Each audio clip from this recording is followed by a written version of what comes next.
নির্বাচিত সম্মানিত এমপি মহোদয়, উপস্থিত আছেন ব্রাহ্মণবাড়িয়া জেলা বিএনপির সংগ্রামী সাধারণ সম্পাদক এবং গতকাল তাকে আমরা ব্রাহ্মণবাড়িয়া জেলার প্রশাসক হিসেবে পেয়েছি।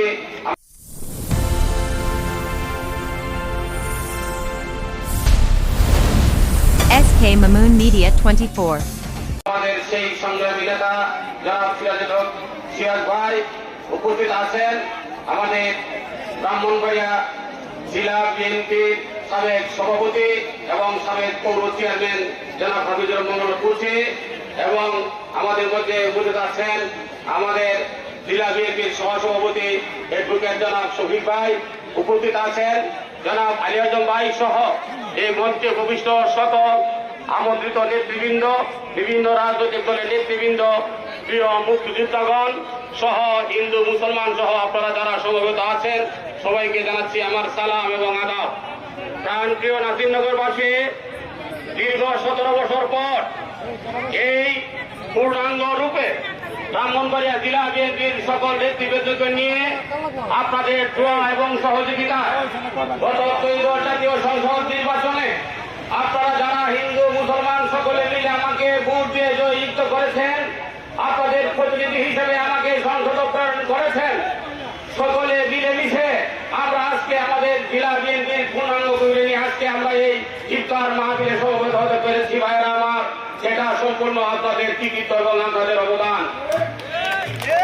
প্রাণপ্রিয় নাসিরনগরবাসী, যে কথা আমাদের আজকের প্রধান অতিথি একটু আগে বলেছেন, আমাদের আজকের মাননীয় প্রধানমন্ত্রী যখন নির্বাচনে ছিলেন লন্ডনে থেকে 2023 সালে উনি 31 দফা কর্মসূচি প্রণয়ন করেছিলেন। সেই 31 দফা কর্মসূচির মাধ্যমে যে যে বিষয় উল্লেখ ছিল উনি তা আমার ত্রয়োদশ জাতীয় সংসদ নির্বাচনের আগে নির্বাচনী ইশতেহারে উনি এগুলো প্রকাশ করেছিলেন। আপনারা দেখেছেন আপনাদের অনেকের হাতের আঙ্গুলের ভোটের কালি এখনো শেষ হয় নাই, কিন্তু আমাদের তারেক রহমান সাহেব, আমাদের আজকের প্রধানমন্ত্রী এই দেশ এবং জাতিকে যে ওয়াদা করেছিলেন এই ওয়াদা একে একে উনি বাস্তবায়ন করতে শুরু করেছে।